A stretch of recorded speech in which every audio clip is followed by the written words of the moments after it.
How's it going, folks? Welcome back to the channel. Keith here from Commander Hoop Celtic. I'm here with Gary tonight from the Celtic Appreciation page and Stephanie as well. Stephanie, welcome to the channel. Hope you're doing well. Thank you. How are you guys? I'm good.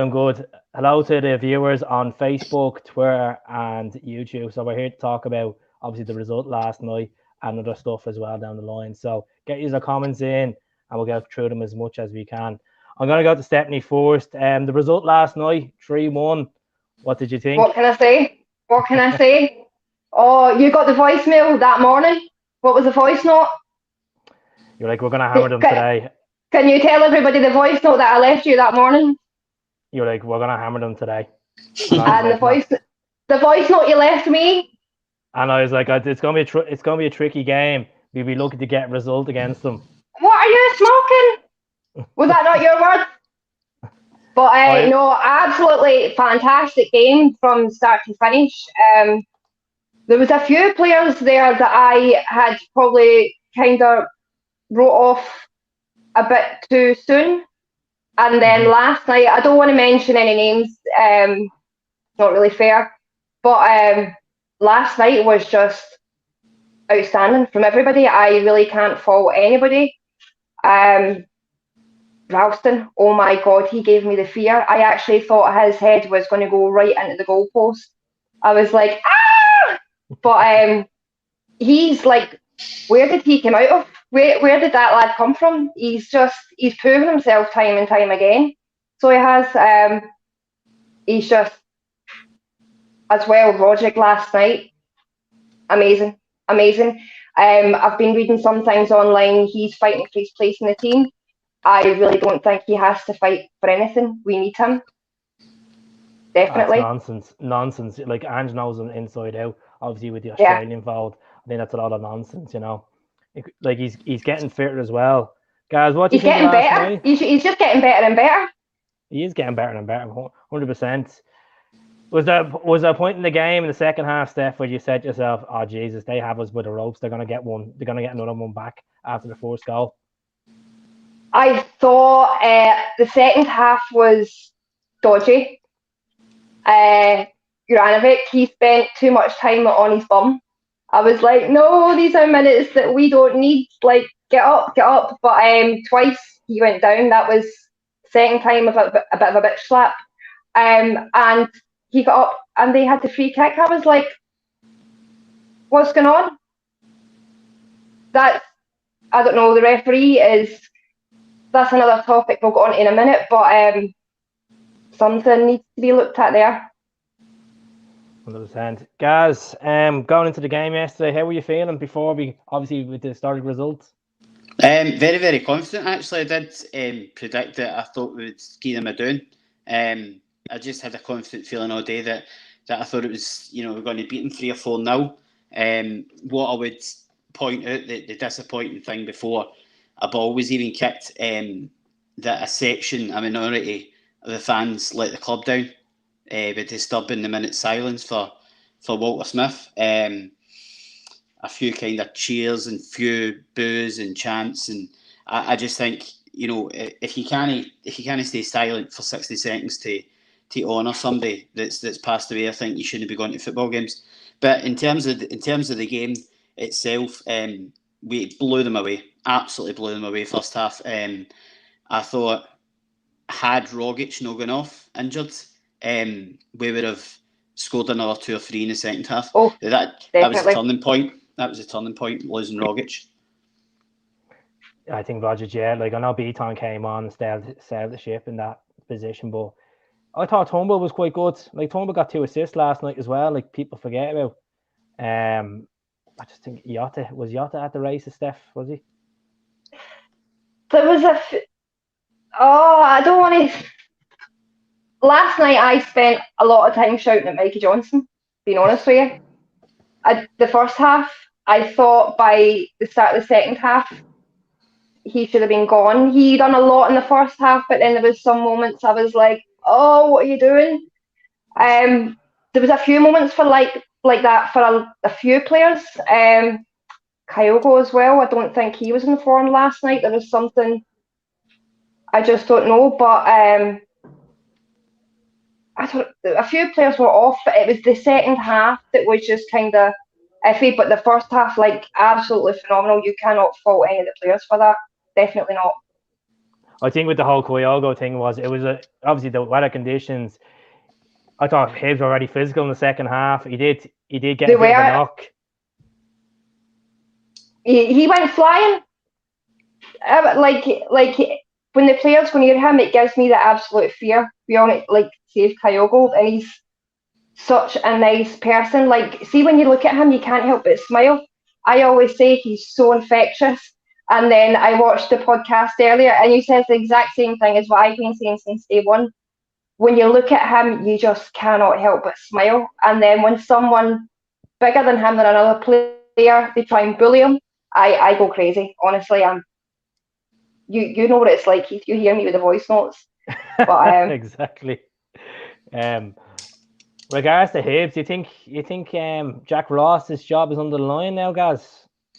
I think, I listened to his interview after the game, and I know Hibs have started off really well.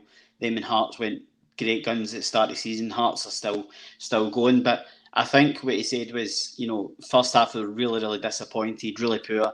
Played very well in the second half. I says played very well second half. Still never really troubled us. Maybe Hart, one or two saves here or there, but I think he'll be very disappointed in his team. They played more dirty than anything. The way he did. Yeah, they played dirty. I just think they were like a case that they wanted to try to get a Celtic player sent off last night. But we're going to go back to Steph on this. Joe Hart, 2 cracking saves.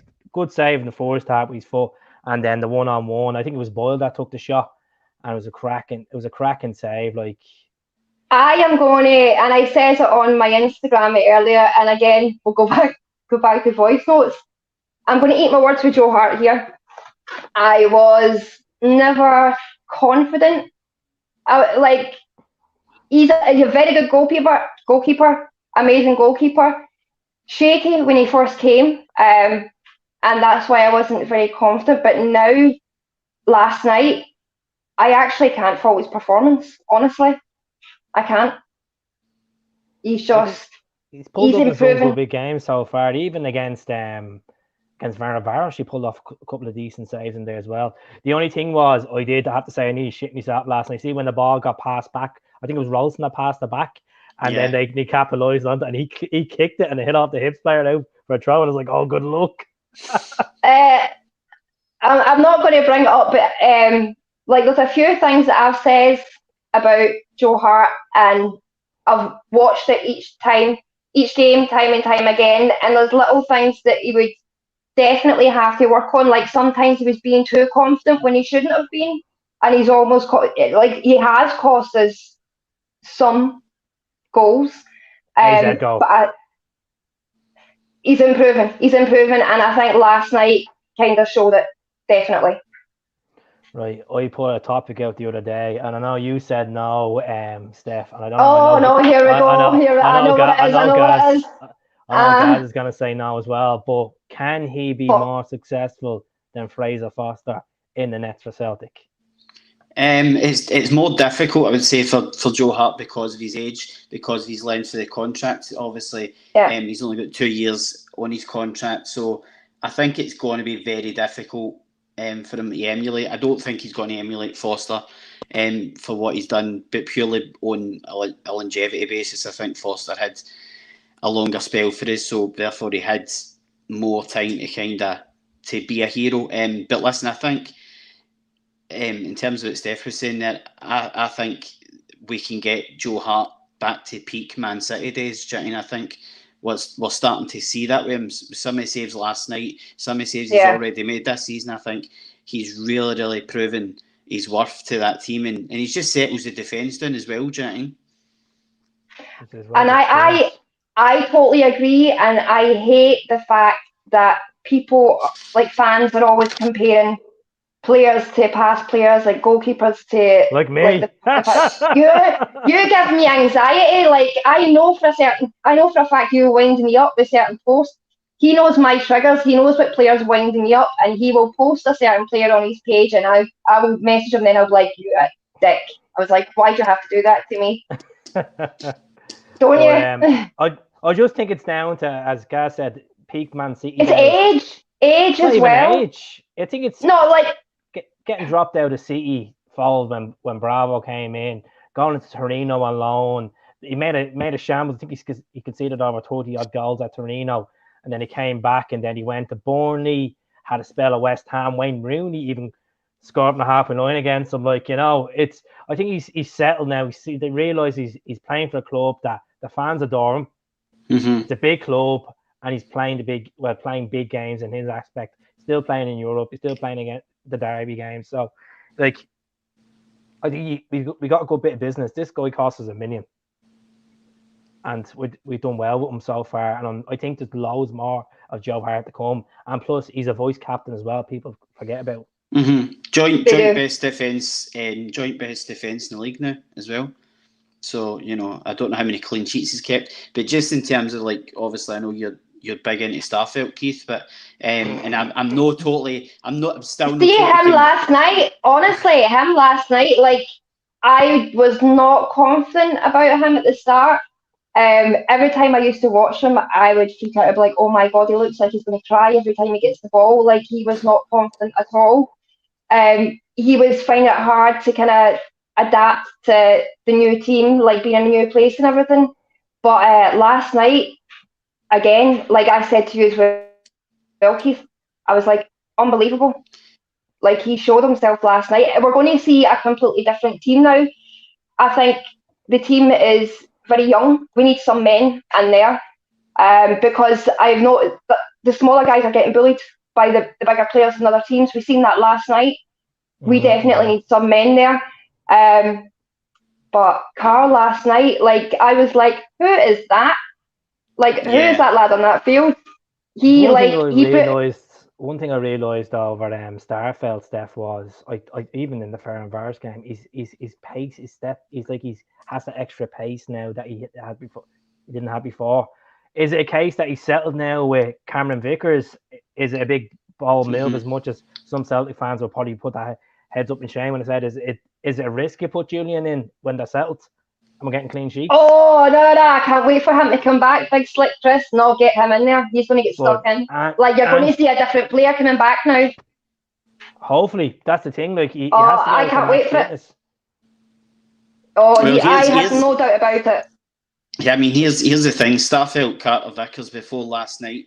The stats read 23 key passes, 87 interceptions, 99.6% pass accuracy, and no single duels lost. I mean, before last night, so that would have only went up slightly last night. So it definitely seems like they've found a partnership in defence. I'm still not convinced about Starfelt, but listen, if it seems to be working now and we seem to be on a certain route, then leave it be. If it's no broke, don't fix it. Well, his last night after Cameron Vickers scores, the only thing Starfelt's missing, and I've said this many times to you guys, is the goal. He just needs a goal. Yeah, he needs that goal, and then his confidence is going to go up. Then we're going to see a lot of a difference in the team. Everybody is going to be fighting for the minutes, they need to be starting. Everybody wants to start every week. They're going to fight for that position. You're going to see them play differently. But who would have thought? I hope so. Who would have thought after the international break before the international break we were planned to beat Aberdeen. We beat Aberdeen. We got a good result against Motherwell away. We beat St. Johnstone and we beat Hibs away. Like, going into October, I said this to Gary. I said, this is going to be a tough one. Like, to get results away from even Motherwell, that are on form, and Hibs that we haven't beat since 2014 in the league. This is a massive statement to any competitors that are going for the league. That Celtic are up for it now. They have majority of their players back. They still have Julian to come back, and they still have Jamesy to come back. The team is more settled. You can see they're more settled. I think it was a case that Ange did bring up in the League's press conference, saying that there was a difficult period coming through where players were coming, players were going, and there was injuries. He was putting out what he could. Players were playing out of position, and they're more settled now. There's options like where Sorrow was not to be seen. He's gone. Look, he's gone out into the reserves. Tom's more settled. Turnbull's more settled. I still don't feel, and I know we're winning games, but I still don't feel that we should have Rogic and Turnbull playing at the same time. I'd rather one of them on the bench to come on and make an impact. Yeah. I think the problem you've got there is, as we've spoke before, Keith, that you don't have that many options in terms of attacking wise on the bench for midfield. So you've got a few defensive midfielders on there like Beaton and McCarthy and things like that. But I think realistically, if we're looking at winning games and winning games comfortably, then I think we're going to need to stick with Rogic and Turnbull. I thought Rogic, as I say, was superb last night. You mentioned Jota. You didn't think Jota had his greatest game last night. I genuinely thought first half it was immense, at the heart of everything. Died off a wee bit in the second half, but as did everybody. I think everybody did in the second half. Typical Celtic, we lose a goal, we collapse, we don't know what to do with the ball, and we invited Hibs on us for 45 minutes, Jane. So, but I thought Beaton really steadied the ship when he came on. He was like that against Aberdeen as well, but yeah. Like at the start of the season when we were hammering teams 6-0 and all stuff, and we were praising the likes of Kyogo and Abad and all, I think the praise as well goes to the defence for the last 5 games. Oh, totally. Like we praise the forwards, but it's a team that they need to get the marks as well. As you said, Ralston, some crucial clearances, like kicking the ball out for nothing, but that stops the pressure last night.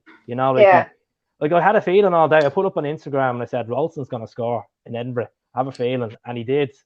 But let's talk about referees. Lads, I have to. Oh no, and I have to run as well. I'm teaching now.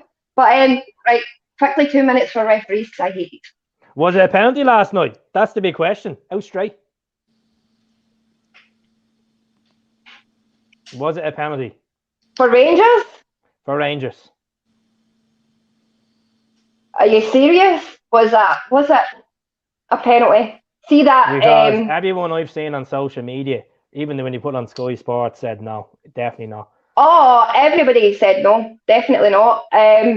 Something like football is a multi-billion-pound business, and it needs to be treated that way right now because of what is going on in the business, and it needs to be spoke about.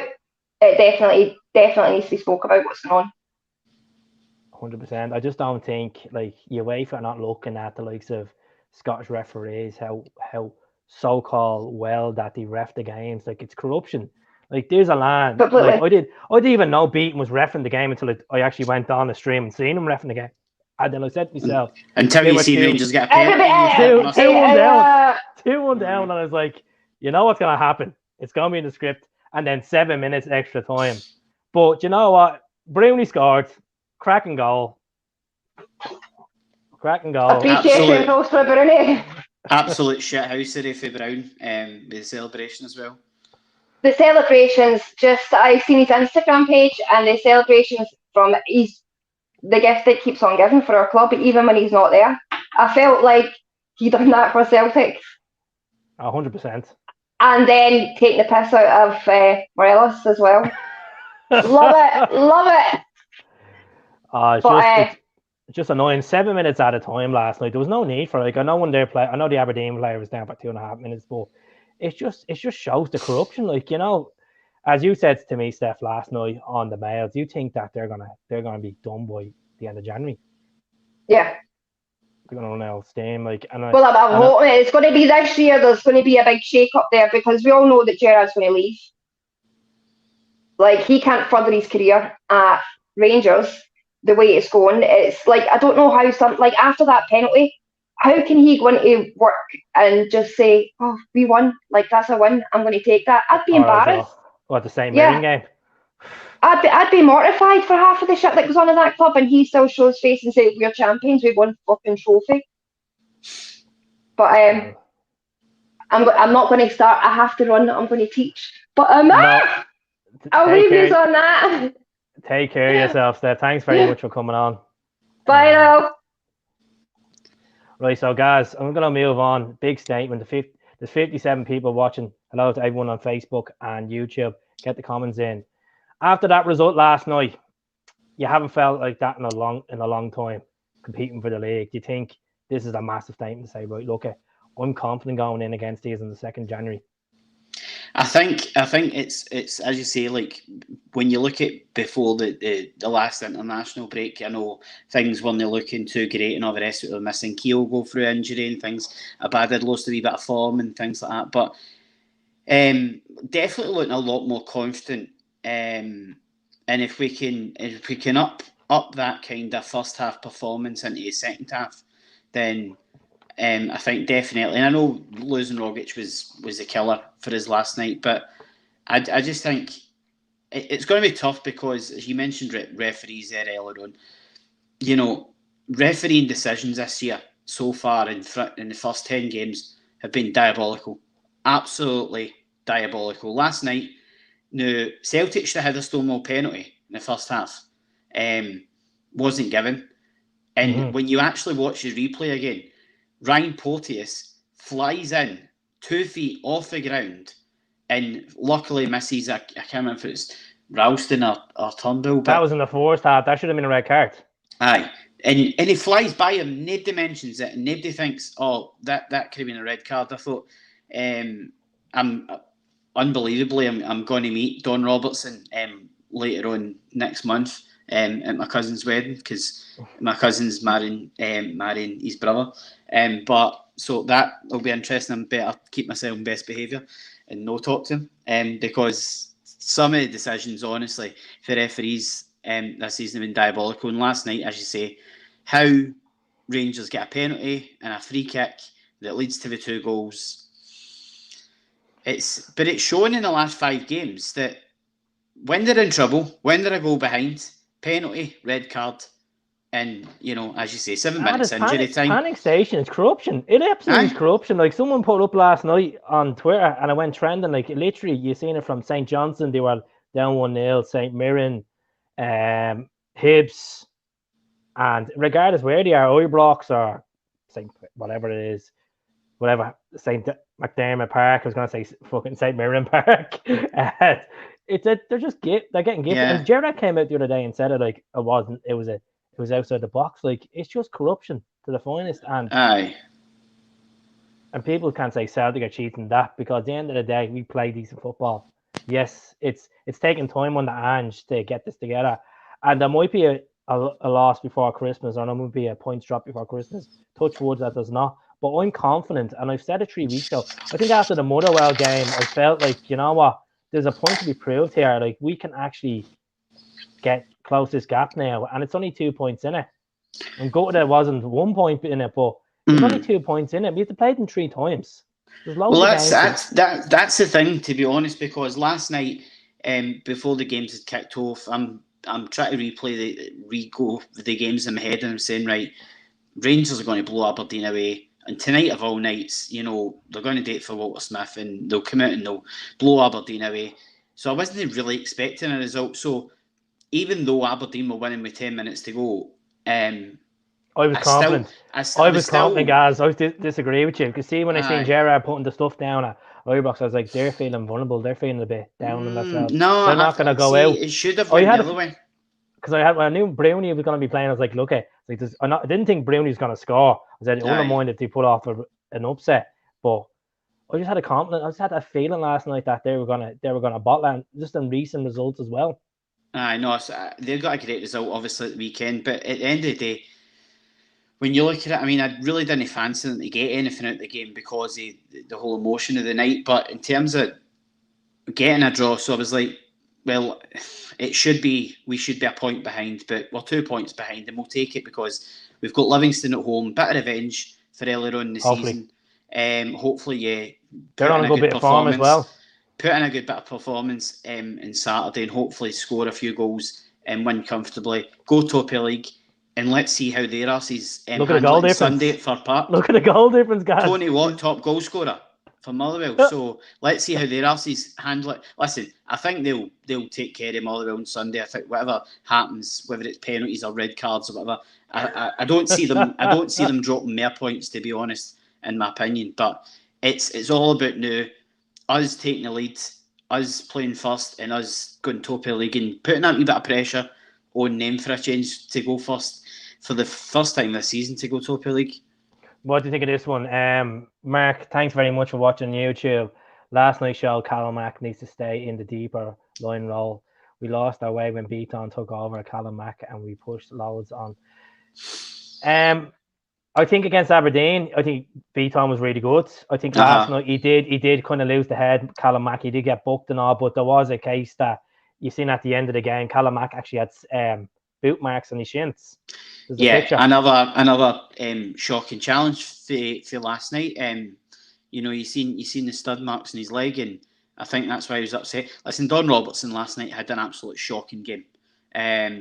And it was only when we went 2 or 3-0 up that he started getting his, decisions and free kicks here and there kind of thing. But no, as I say, I like Callum in both positions, to be honest. I think I prefer him pushing up. I prefer him attacking more than defending. But listen, it's great that he's got that in his locker, that he can defend as much as he can attack. He's a free roam player. Yeah, just let him roam. Yeah. Edward says on YouTube, if we top of the league on Saturday, the pressure's on them. I agree. I said that last night to one of the lads. I said, look, we go top of the league, they're going to start feeling it. They might come out and beat Motherwell, but I don't think Motherwell are going to roll over against them. I think Motherwell are on decent. I think they'll be up for it, but I would still fancy Rangers not to drop more points for a third week in a row. I think, obviously, I know they win against St Mirren but I mean, they've started biting the Rangers fans. I don't know if you've seen it on social media. I think one of the tweets was all our great number 10s at Ibrox, Kent, Hadji, Aribo, even throw Scott Wright in. Ralston has outscored every one of them. 4 goals this season, Tony Ralston. So they're biting in there. And I know they were biting about Brunei as well last night. So they're starting to feel the pressure already. That's it. What we can do is, as I say this many times on the channel, if the Facebook people are watching that don't have me on YouTube, come on to Hoop Celtic, get onto it. I have less than 200 to go for 7,000. It would mean the world to me if you subscribe to the channel, because that's where it's at. All the blogging's at YouTube. So we do it once off on Facebook. We'll see what happens in the next couple of weeks.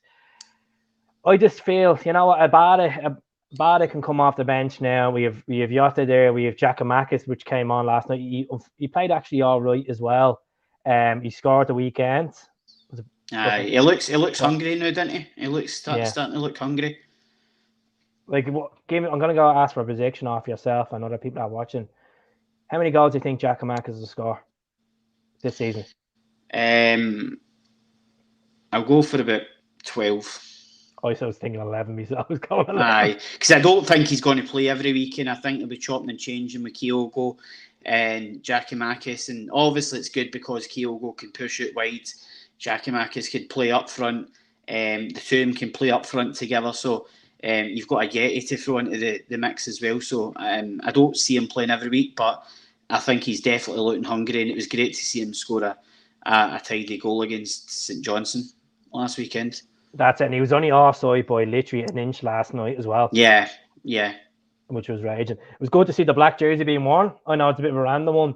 Like this is the second time in 6 years we had to take a jersey out of retirement to play Hips.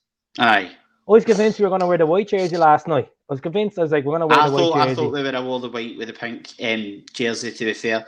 And do you know what? I didn't even actually realise that was last season's jersey. That's how popular a jersey is. I genuinely forgot that we had the all green, the dark green jersey. That was it's a beautiful jersey. I've got it hanging up. But I know no one to kind of waffling about referees, but the referee and the officials, the linesmen were wearing black shorts and black socks. Now, they obviously knew what the two kits were before the game. So I don't get why... Are you surprised, guys, though? Let's be honest here. Are you surprised? No, but it sounds laughable because it's making us sound more and more paranoid every week that we're picking up in such trivial things. But you're saying to yourself, you're a football player, you're Callum McGregor, you're Ralston, you're whoever, and, you've got the ball at your feet and your head's down and you're charging forward. and all you're seeing is black shorts and black socks. So what happens if you keep passing it to the referee last night? Do you know what I mean? Like, things like that is ridiculous. They're not that thick. But like, I hopefully we wear this again. I say we will wear it again because we had to wear the pink jersey a couple of years back against them. I was still going to play Hibs 3 times, so Yeah. So Giakoumakis for a play against Livy. Do you agree? Yeah, I don't mind that. I'd play the two of them up front. If you've got a Yeti on the bench, then I absolutely play the two of them up front and see how it goes on. You can always change it. You can always then push Kyogo at left, take Jon Snow if Johnson plays at the weekend and things like that. Had a great game last night, 60 minutes, solid 60 minutes. The wee man had, and hopefully if we keep him fit, he's another option. But you can obviously switch the front men and the wingers. Obviously, that's how good we're looking up front, kind of thing.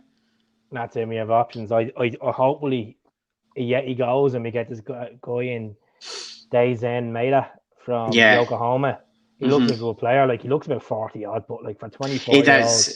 But 18 goals in 31 games or something. So 3 assists. He definitely looks older than what he is. But listen, Ange knows that league, and I think there'll be less pressure on him in January to go and get whatever players he feels he needs, kind of thing. And if you can dig out another wee Kyogo or another Abada, then listen, you're laughing. I was surprised that Mikey Johnson played last night. I really was. He did play well, and I don't like Mikey Johnson. I think Mikey Johnson is overhyped by certain Celtic fans. I think he's just like a young Martin stunt. I don't think he has the potential to be an week in and week out left winger for us. I think there's better quality in the team. You obviously can play Kyogo there as well. You can play Jota there. I think when the options of James Forrest comes back, I know James, he plays on the right, you're going to see the options of Abada could play on the left. Yeah. Kyogo. Because if Giakoumakis starts getting a few games, a few goals, you have a headache, which is a good headache. We have options up front because you go back to 4 weeks ago or 5 weeks ago against Ross County, and we had to play Anthony Yeti. Yeah. I mean, the thing is, you're talking about James Forrest. James Forrest can play either wing, obviously, as well. So that's obviously an option. But again, I mean, I'm banging on about why Liam Scales is not getting a game at left back. Why is Ball and Goalie not getting a game at left back? Why are we having to revert to it's just ridiculous? Playing a right back at left back, it's just ridiculous. Yeah, but he's playing well. He played well last night, Jovanovic did. But but he's not playing in his natural position. And I think Ralston eventually is going to need a rest, as well as he's playing. And as well as he took the goal last night, he's going to need a rest. And at some point, you're going to need to give him a rest. I know he'll get a rest for the international break, probably. I don't know if he's in the under 21s or under 21s. That's what I was going to say to you. Like, do you think Anthony Ralston is good enough for the Scotland squad senior team? Yeah. I was going to text you last night about this. Like, this guy's 4 goals. I don't know, because I just think not a starter for the Scottish squad. Not a starter, like, to have him in the squad, yeah, absolutely. But I think, I know you shoot me down in flames, but Nathan Patterson's obviously been in there more, and I'm not saying Nathan Patterson's. Don't be living on the Serbia game, is it? No, I'm not. I'm not saying Nathan Patterson's a better right back than Ralston, but he's just had more exposure to the Scotland squad, so I don't see Ralston getting in there anytime soon. I think he's going to need to maybe look at him in January. Full season, give him a full season, see how it goes. Maybe and see how he goes. See if he's still going at the end of the season. If he's still going strong, then I absolutely can call him up. But for me, he's no yet, no. So what if Celtic go on a run, win the league, and he, argument's sake, comes out with 8 goals and loads of assists in there, and Scotland's qualified for Qatar? Are you not going to be licking your lips and saying, look, maybe Ralston deserves to be on the plane, but at the same time, he does need a call up. You can't just call him in the Scotland squad. That's what I'm saying. You look at him and maybe you take a look at him maybe in January. If he's still going well, if he's still playing well, maybe still banging in the odd goal, I think then you look at him. You maybe call him up for a friendly or two, see how he plays, see how he fits in with the squads, and then you can take it for there. But I'm not saying, give him a full season and then look at him for the World Cup. Hopefully, obviously, we'll get there. But, hopefully we can have enough options at right back and right wing back because, as I say, I still think we're lacking right back. Like we're about to talk about the left back situation in a minute. Aye. You bring up right back. We only have 2 right backs. And we have 4 left backs at the moment. Aye, we've got two right backs, and they're both in the park every week. So, if one or two of them get injured, then you're gubbed. So that's the risk of playing your right back at left back, in my opinion. Someone said in the comments, when Julian comes back, we should go 3-5-2. What do you think? Could do. As I say, defence is still a wee bit shaky for me. Still needs tweeting here and there, but I think we're getting the kind of hang he's at. I don't know whether he's waiting on Greg Taylor coming back for injury in November. He won't be back till the new year, guys. He said that it could be looking at 6 weeks. I don't know if he's waiting on Greg Taylor coming back, but I just don't get why he's not getting Scales his chance. I don't get why he's reverting to Adam Montgomery, who I think has got a bit of talent in him, but I don't think he should be anywhere near that Celtic squad, especially in Europe. Go back to the Ralston thing. Celtic and Scotland don't play the same system. There's a good point, Steph. They don't, but I still don't think Anthony Ralston will get in the Scotland squad. Right. I think he's playing well. I'm gonna put a £20 bet in with you that Anthony Ralston will get called up the Scotland squad by the end of the season. Fair enough. Right, £20. Couple of drinks in the brazen with that. That's it, aye. As long as it's no Gracies. Right. We'll go to the left back situation as we've scaled. We Montgomery, Taylor, which is injured. We Bolingoli, and then we hear Jovanovic. The other day, I seen reports that we're going for Lee Buchanan. Lee Buchanan off Derby. Why are we going for a left back when we have loads of left backs? I'm no too hang me about Lee Buchanan. I'm no too familiar with him. Two caps for a young under 21 for England. 20-year-old. He's played the senior team since Derby County since 2019, and he's played 28 games and he scored 2 goals. No bad option, but I just think you look at where Derby are and the state they're in and all the rest of it, I just think. I was saying for long enough before Brentford got promoted that Celtic should be looking at somebody like Rico Henry, left back, absolutely tremendous player, doing really well in the Premiership now, so no chance of getting him, but he would be one of my options. I still like Porteous at Hibs. I was saying that myself last night, even though he was a bit dirty. I was thinking, I think if you can get somebody, I think if he went to Celtic, I think if you can get somebody that can just take him under his wing and do what they done with Bruni, and just kind of mould him into the same kind of player, that you can be a tough player, but just keep the heat, because you see him flying into challenges last night.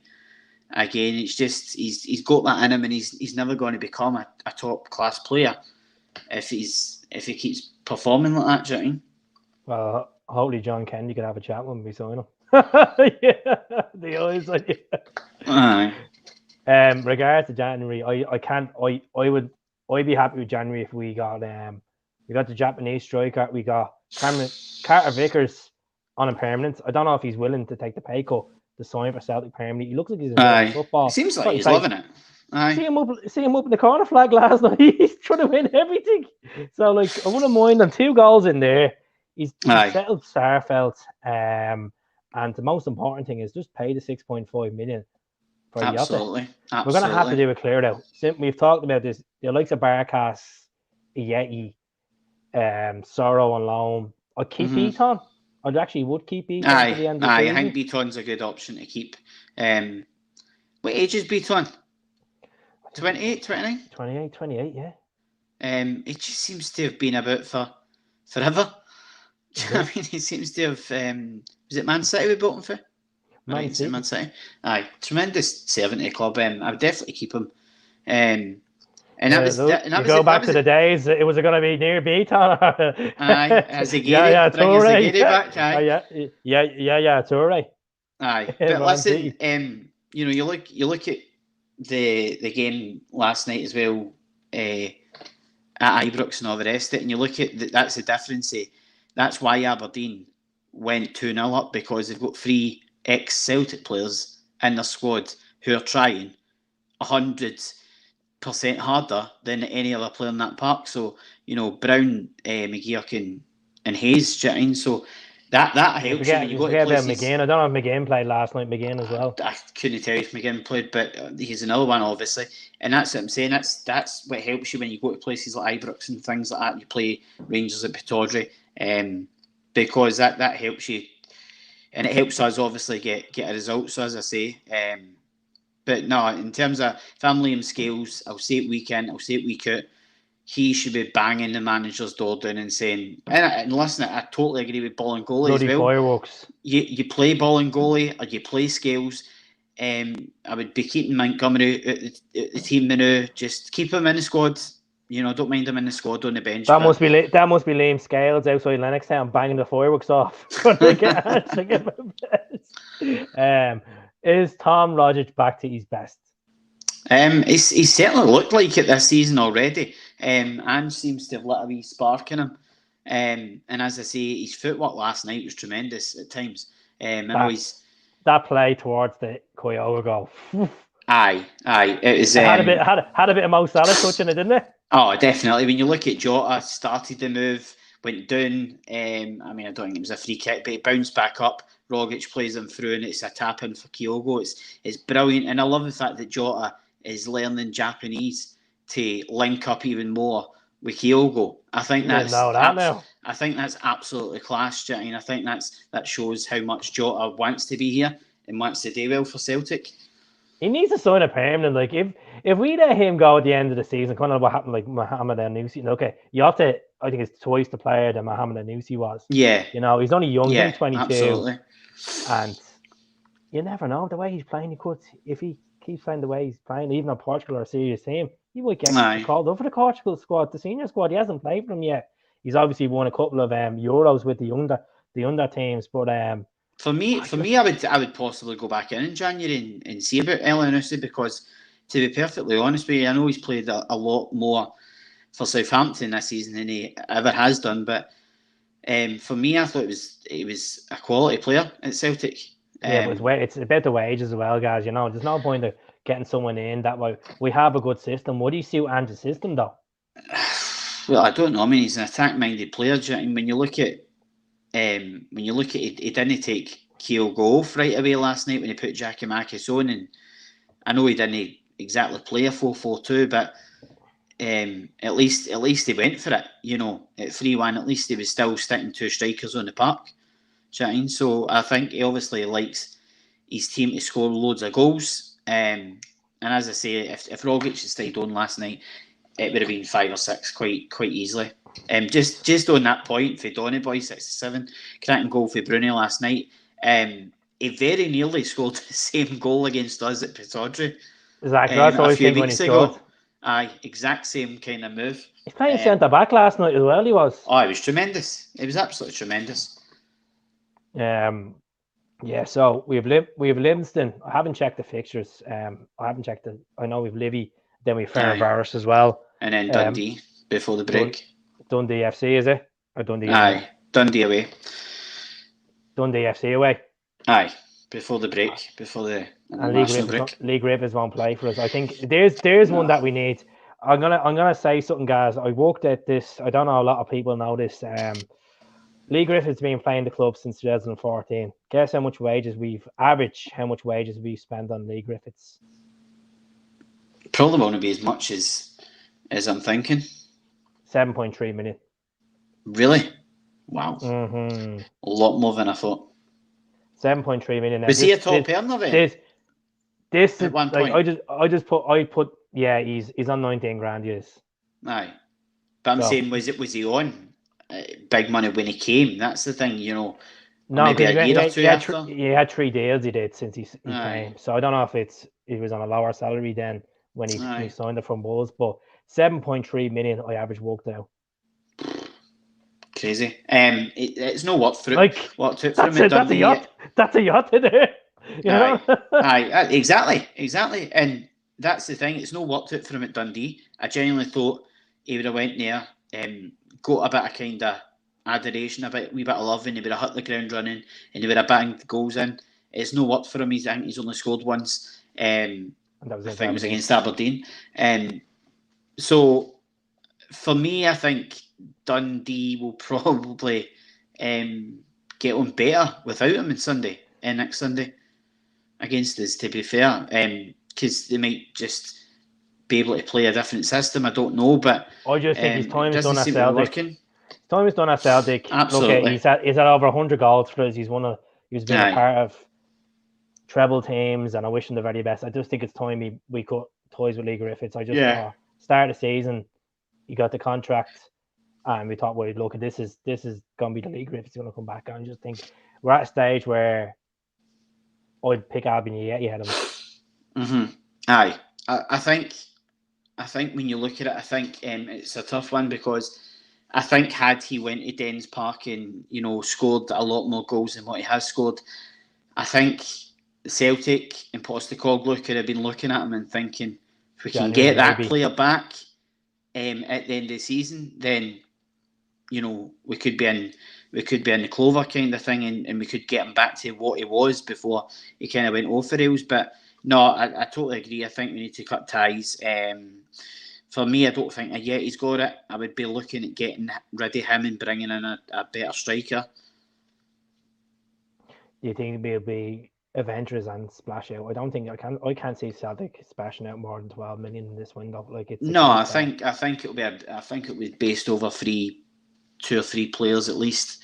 I think if you're picking up players like Kyogo for 3 million, 4 million. If you're picking up players like Kyogo for 3 and 4 million, Abada the same, then I don't see the point in going out and splurging cash. Maybe the exception of Jota. I think that's the only exception that I would really be looking at.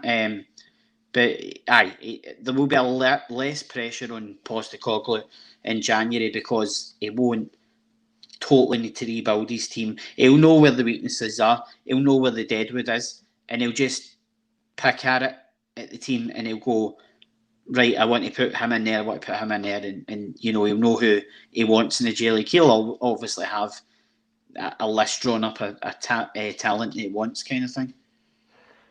I'm going to go back to Livingston when we got beaten by Livingston. A game where, look, the majority of the stands were all Celtic fans, and it was good. Like, obviously, we just couldn't put the ball in the back of the net. Their keeper was on form, and then we dropped points to Dundee.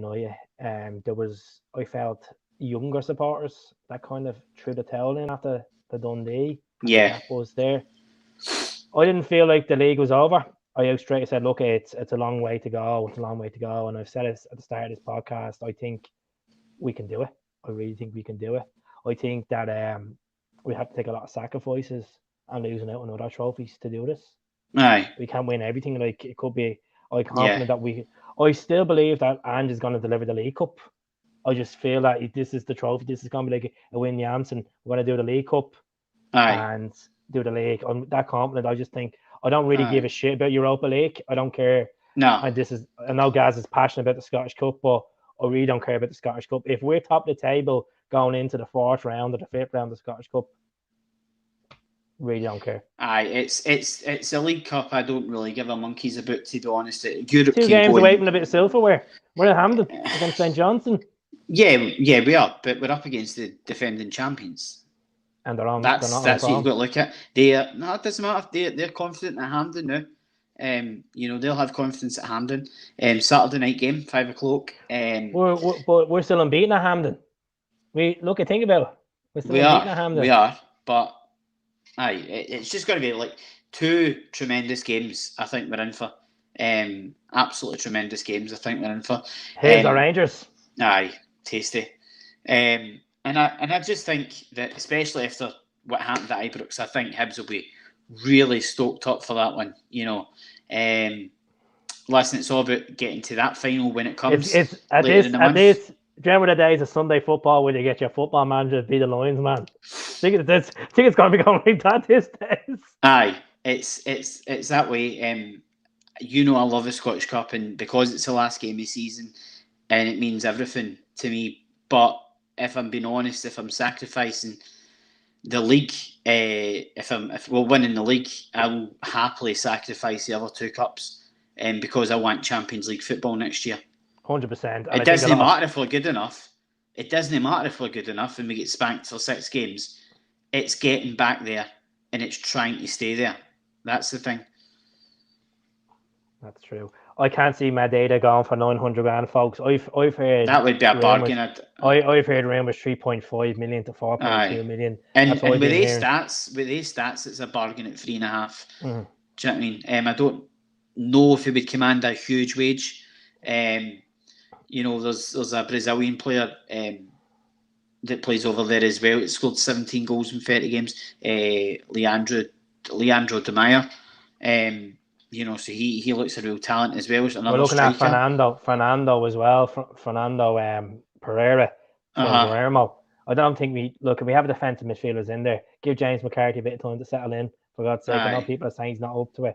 But give him I think it's just a problem with fitness with McCarthy, and I don't question his commitment when he comes on the park. But I think if he can get him to a stage where he's fit, listen, he's not going to start every game, but he's going to be a beat on where he comes off the bench and kind of sees games out a lot. Chatting. I think you were saying a minute ago, winning the title back. I thought it's not even about the title for me. It's about the Champions League spot. I want the 40 million. I want the 40 million. I know it's good to obviously get the title back. No, see, to be honest, the money's not bothering me in that sense. It's more, I just don't want. League. I just don't. I want Champions League. That's why we put the disco lights in, because we want Champions League nights. We want teams like Barcelona, Bayern Munich, PSG, Real Madrid to come to Celtic Park. You know what I mean? And I know Barca and Real Madrid. I know Barcelona and Real Madrid are never teams that they were. And Barcelona are 9th in the league and have sacked their manager. And I think we could actually give them a real game in Europe. They know, but at the end of the day, you know, that's what we bought the. Imagine thinking the start of the season, guys, that Jesus Christ, imagine Celtic could compete with the league and get the league back under ANGE on the rebuilding season. Like that would possibly be one of the greatest ever seasons in the last 20 years. You know, forget Martin O'Neill winning the first treble in 31 years. Forget, you know, trebles and quadruple trebles.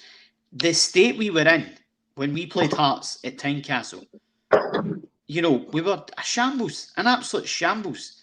And we still nearly beat them.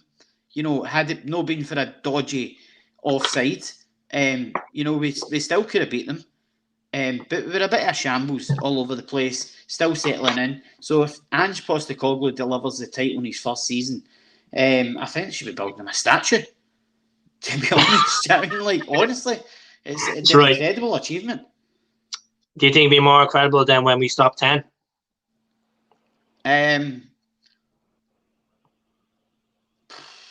I wouldn't say so, purely because it was such a period of dominance back then in the 90s, and it felt so much bigger. And that's how Rangers would have felt last season when they stopped us for doing 10. For me, I don't believe, I've said to you before, I don't believe that there was a 20-point gap there. I think a lot, we shot ourselves in the foot so many times last season. We ball and goalie, we stupid games, with stupid points we dropped, and going to Dubai and things like that. So we shot ourselves in the foot a lot last season, and things went against us. But I don't believe there was a 20-point gap. And I think this season already, this conversation is like I'm going out on a night out with you and I'm after pulling some horrible joke and you keep mentioning me the following day. That last season's exactly like that conversation, like, folks. So, no, but we moved on from that season. I think we're playing better. The fans are back. Aye. They were static last night. You seen them? They've been static. Even at Motherwell away, they were static.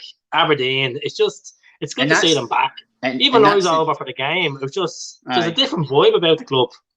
And that's the difference, because we've got the fans back and they're rolling the team on to winning games up at Aberdeen, winning games at Motherwell and things like that. they've got the crowd back at Ibrox, and I don't know if you heard it, but when Lewis Ferguson missed a chance at 2-0 to Aberdeen, the place was toxic. It was like Old Trafford on Sunday afternoon, honestly. It was toxic. You could hear the boos, and that can't be good for the players. So, that's the pressure they're already feeling. They were 6 points clear a couple of weeks ago and supposedly cruising at the title, and now all of a sudden we can go top of league for the first time this season. So, how quickly things change. Oh, it'd be great if we do win the league and Anne comes up that quote is saying, "I thought the league was over, mate." See the picture of him last night with the crest. Oh, he's just someone turned around and said on Instagram last night, "Can I just adopt him as my dad? I want him as my dad." I've seen that. I think when you look at it, the reporters obviously had Scott McIntyre on, Australian journalist, earlier in the season. We were talking about POSTECOGLOU and what he brings to the league and all the rest of it, and that's what he says. He says he doesn't bother with referees, he doesn't ever kind of speak about referees after the game, and to be fair, he's never really spoke, I don't think, openly about referees in terms of decisions they've made, bad decisions. And I mentioned to him that the pundits would get to him, the reporters would get to him, and the referees would eventually get to him, because they are just diabolical, every single one of them. If you look Shanley, trying to dig him in the first game of the season after getting beat with Hearts, to, I think it was during the week, I think it was the other morning, and somebody says to him, the first question in the press conference was, "Have you ever heard the name Walter Smith?" And he looked at him as if to go, "Oh, aye, the Australia thing. Aye, right, that's right. I'm Australian. I don't know who Walter Smith is." And it's just an ignorance for the reporters. It's an ignorance for the media. Toxic.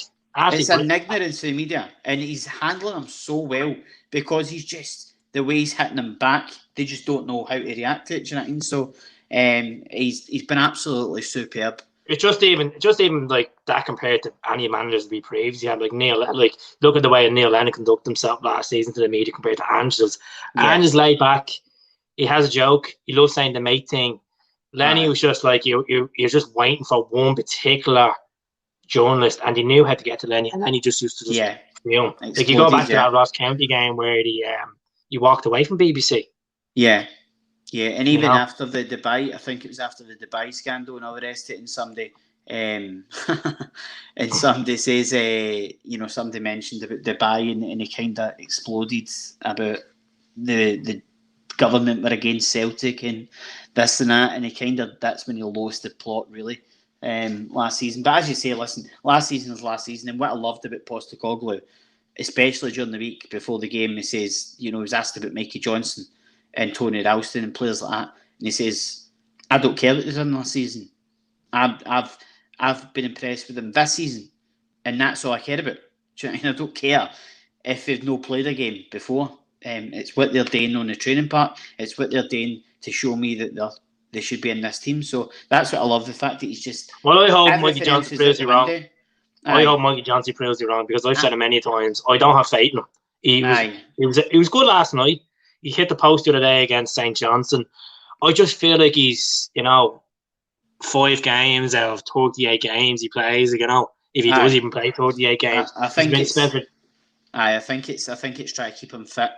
No, Ralston, I'm on the Ralston side. I think Ralston's going to get better and better. I know he's had his spells in different clubs and stuff like that.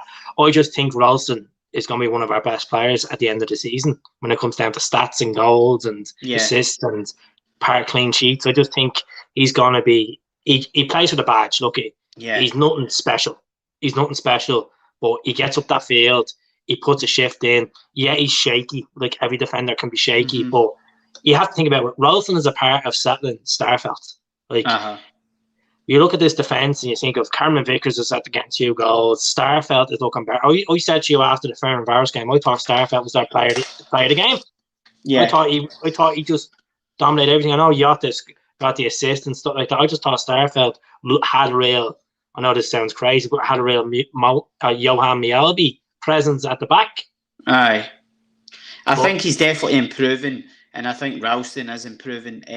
For me, I'm still not convinced with him staying in the team, but and it's just purely on a physical Low for Julian thing where no, it's just in terms of I think I would keep Starfelt and Vickers in the team now. I know Ralston's going to get his break when Scotland go and play when the international break comes around after the Dundee game, but when you look at it, that's 3 games away, so that's another 3 games he's going to be playing full pelt, 100 mile an hour like he always does, runs through brick walls, and you just wonder how long he can keep that going for, how long he can keep that in the tank for. And listen, he must be doing well. Do you have that fear with a few of the players? And that was asked to, and do you think some of the players will burn out? And I said none of any teams that he'd had in the past, no players have burned out. Do you have that fear with Ralston that he's going to burn out? I think so, and I think it's purely based on he's playing every week. And I think everybody thought when Juranovic came back for injury that he would take Ralston's place, and Ralston would go back on the bench and just come on as a bit part player when needed. But as I say, it's a massive risk he's taking. We having 2 right backs on the park at the same time, because if 1 or 2 get suspended or injured, then we're in banging trouble. As you say, we've not got really anybody else in.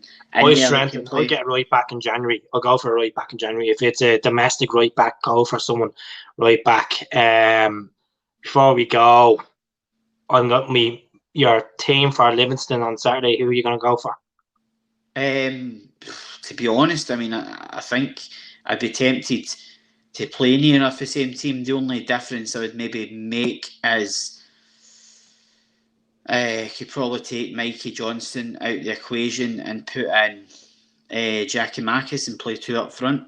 But I think it's pretty much as is. If it's no broke, don't fix it. I think, you know, if we can perform like we did in the first half on Saturday, then listen, I think we'll blow Livingston away by half time, and then you can start taking players like Kyogo.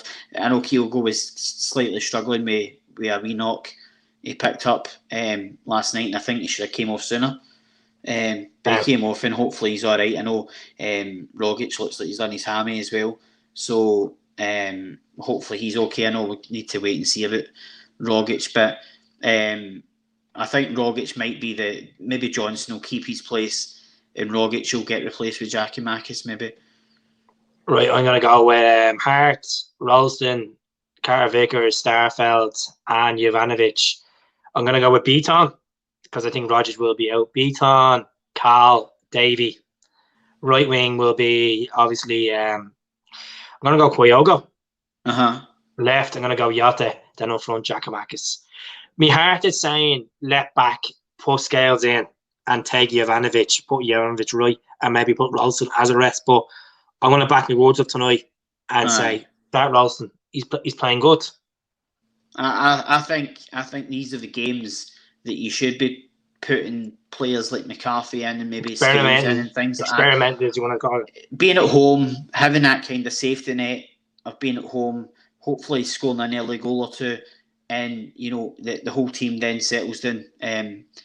But listen, Ange is doing what Ange is doing, and listen, we can't disagree with the big man. He's delivering results week on week.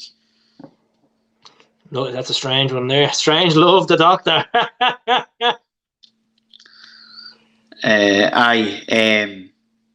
Listen, as I say, Ralston would run through brick walls for Celtic, and he has a connection with the fans, and I think that's why the fans are loving him even more than if it was Juranovic at right back playing that well. But as I say, for me, we need to look after the players and make sure they don't burn out and make sure they don't pick up injuries at this stage of the season. It was a tough fixture last night, and it was a tough weather conditions to play in, and that's why I'm surprised, like yourself, that Mikey Johnson played, because coming back from injury is not exactly the kind of pitch you want to put him onto.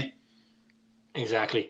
Right, we're going to finish it off. Look, I know a lot of people will be, but look at me. I just want to say my thoughts again are with Walter Smith and the family. I know Walter Smith sadly passed away a couple of days ago. He was suffering with illness for a couple of years. Look, he was a good manager for Scotland, good manager for the OCO, as you want to call it. But like, at the end of the day, I think there was only one or two people I've come across on social media that were absolute ticks about the whole thing. People were sending nice messages saying, okay, rest in peace, Walter. Look, he was a successful manager, regardless managing Rangers or not, to dominate in the 90s, which we didn't like. He got them there. Like, whoever wins 21 honours as a manager, it's a good achievement in itself. Like, but the reason why, I think it's because getting on so well with Tommy Burns, that's the reason why a lot of people show their respects. Yeah, I don't think. I mean, I know a lot of people say that,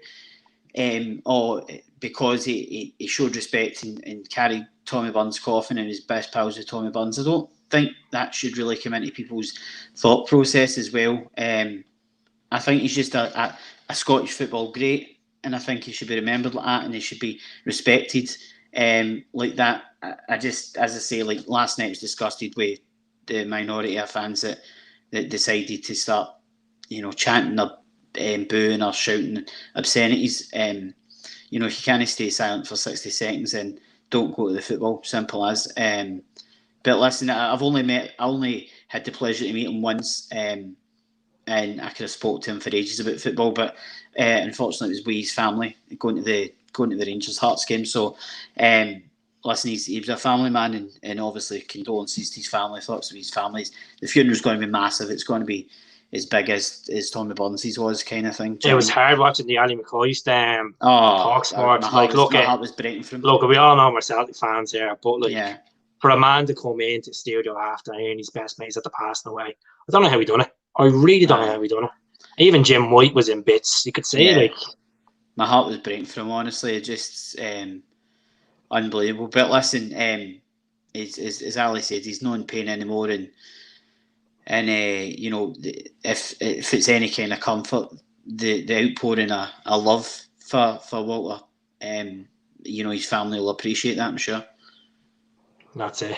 Like, at the end of the day, he'll always be a legend, and that's when I done the video on YouTube. I said, look, he'll go up with the likes of Sir Alex and Jock Stein and Busby and your other managers out there, Bill Shankly as well, and Meckling as well. The one I was kind of even surprised by was Pep Guardiola's tribute. I didn't realise he was so close to Pep Guardiola.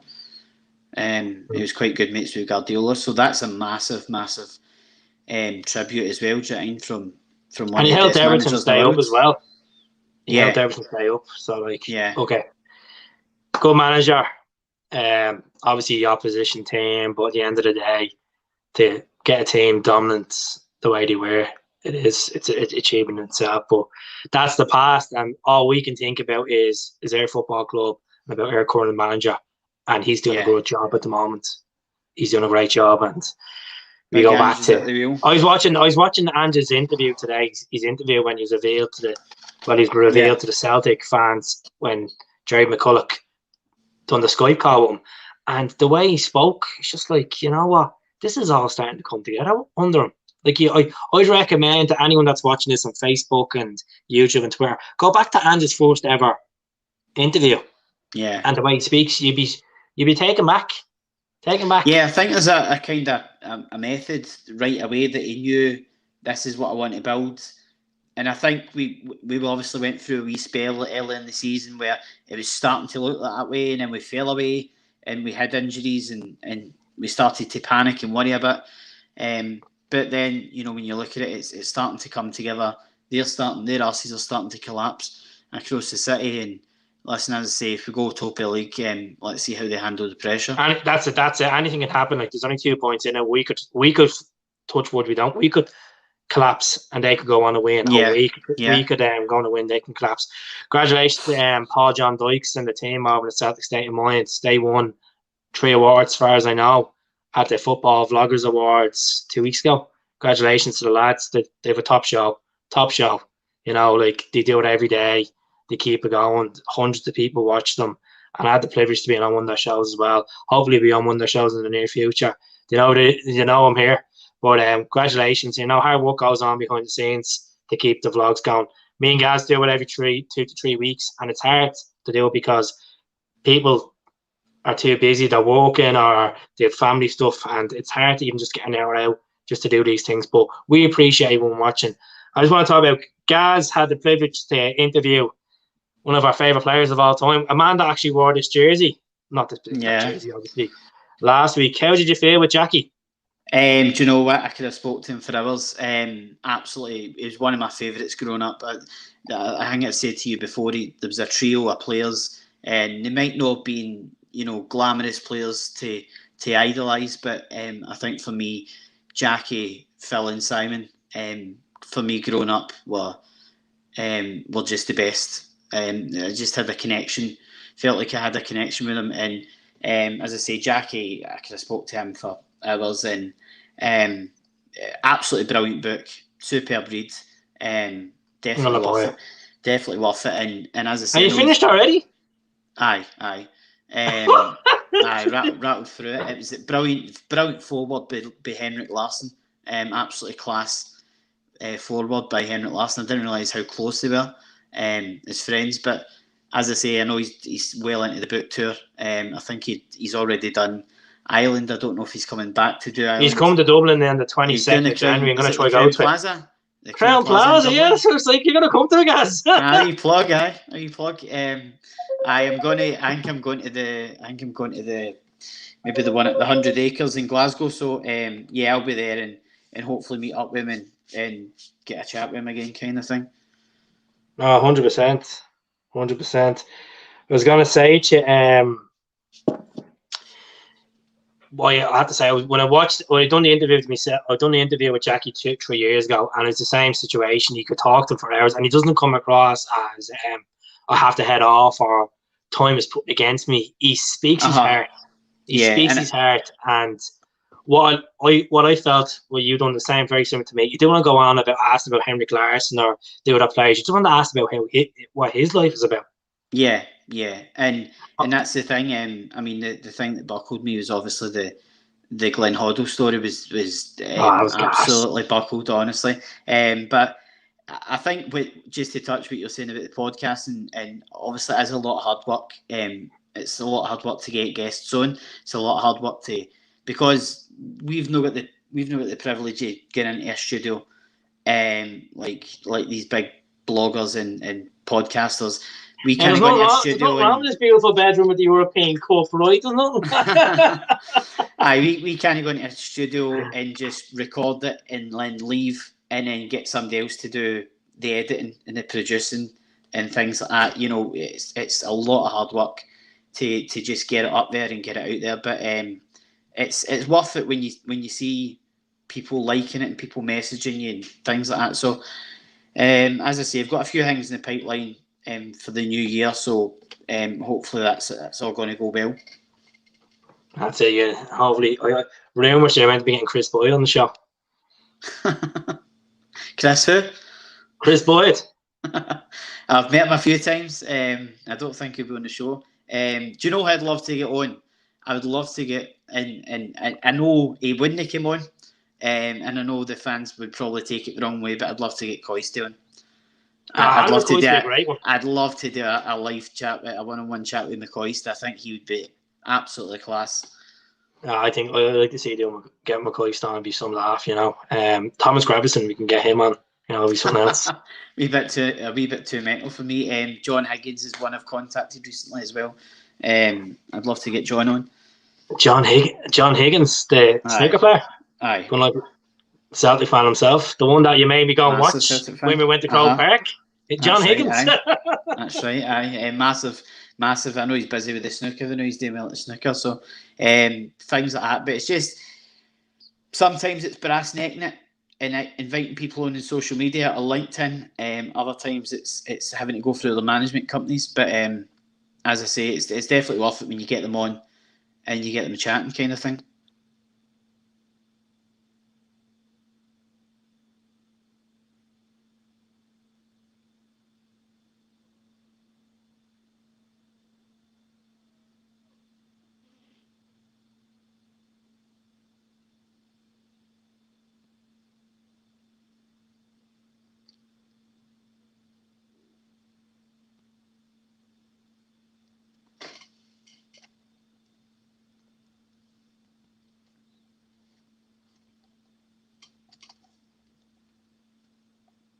I'm not sure. Keith, are you still there? Oh, I'm not too sure if he's still there. What I would just say then is if anybody is interested in the page, run the Celtic FC appreciation page, and yeah, it's still going. Celtic FC appreciation page. We are on Facebook. We're all over the socials. We've got Celtic FC appreciation podcast as well, on Spotify, Apple Podcasts, and wherever you get your podcasts from. And as I say, just keep going on, liking the page, sharing the page. We're great numbers now.